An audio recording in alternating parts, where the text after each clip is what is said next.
In one of its busiest product launch events for years, Apple has revealed the iPhone SIXS and iPhone SIXS Plus. Size and appearance. In terms of basics, the SIXS and SIXS Plus look largely the same as their preceding models.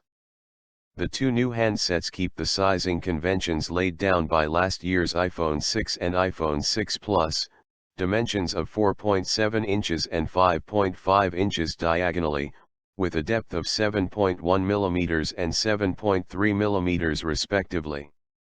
This confirms initial rumors that the new models would indeed be slightly thicker than their predecessors, 6.9 mm and 7.1 mm, partly I imagine because the new Retina HD displays are shielded with ion-strengthened glass. This also means the SIXS and SIXS Plus are slightly heavier than the 129 grams and 172 grams of the 6 and 6 Plus, weighing in at 143 grams and 192 grams. Holding the two in my hands, I didn't notice a huge difference, though the new 7000 series aluminium feels marginally smoother to the touch.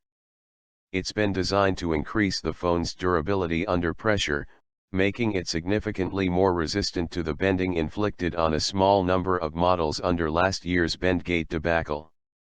Which is all very useful. The main point of difference aesthetically comes in the new rose gold metallic finish, a stylish dusty pink that can appear a deeper rusty gold in shadow. Much has been made about how Apple introduced gold into its products' color schemes because of its deep appeal within Eastern markets, where gold represents wealth and prosperity. 3D Touch. Onto 3D Touch, probably the most significant technical advancement within the new models. 3D Touch is an advanced version of Force Touch, a technology first shown off in the Apple Watch, which senses the pressure the user is applying to the screen in order to summon up new menus and features. In the Apple Watch, for example, pressing hard on the screen triggers the menu designed for changing your watch face. When applied to the iPhone, the technology opens up clever shortcuts.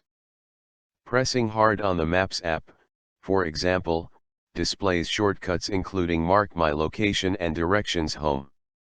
Doing the same on the email app pulls up the options to start a new message, open the inbox or start searching.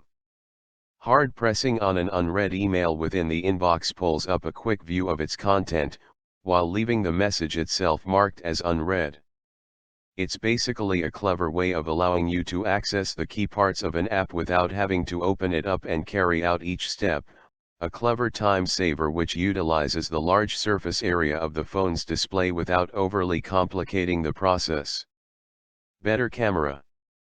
Apple's cameras have been the subject of exasperation for several years, given that Samsung, Sony, and HTC's lenses are often double the pixel capacity of the 6 and 6 Plus, frankly average 8 MP.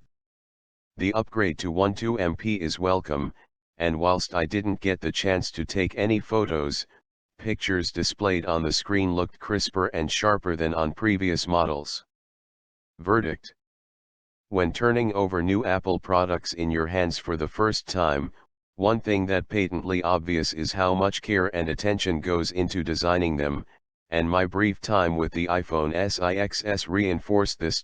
During a release cycle many would have dismissed as fallow, Apple have actually managed to come up trumps, using more resilient materials, introducing another color option to widen the model's appeal, sticking to the so far so successful phablet sizing convention, finally giving the camera a much needed boost and rolling out some genuinely useful features. The iPhone 5's was remarkably better than the 5, and with the SIXS, the company appears to have capitalized on what propelled the 6 to become their best-selling iPhone to date. One thing's for sure, the iPhone SIXS is no step backwards.